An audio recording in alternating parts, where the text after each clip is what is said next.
by Israeli systems.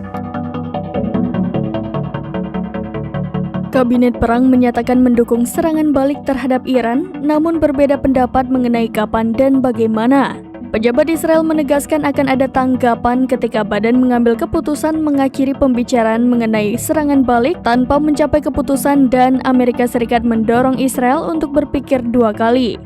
Setelah lebih dari 3 jam musyawarah pada Minggu sore, Kabinet Perang Israel yang beranggotakan 5 orang tidak mencapai keputusan mengenai bagaimana negara itu akan menanggapi serangan rudal dan drone besar-besaran Iran pada Sabtu malam.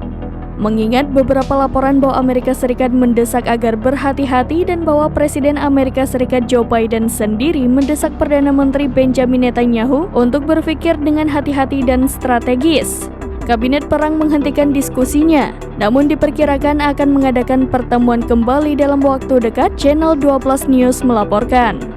Surat kabar harian Israel Hayom mengutip seorang pejabat Israel yang menyatakan bahwa akan ada tanggapan, sementara jaringan NBC mengutip sumber resmi di kantor Perdana Menteri yang mengatakan bahwa meskipun keputusan belum diambil, IDF perlu memberikan pilihan-pilihan dan jelas bahwa Israel akan menanggapinya.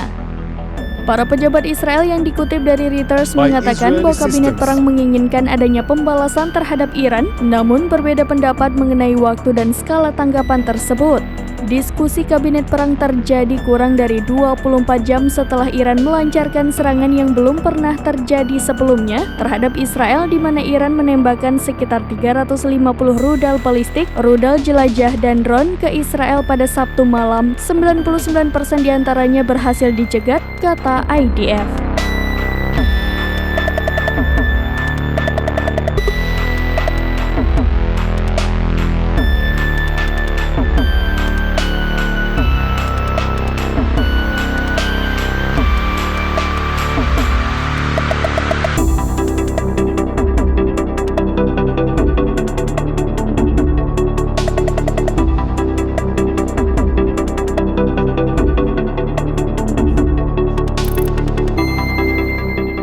Download Tribun X sekarang, menghadirkan lokal menjadi Indonesia.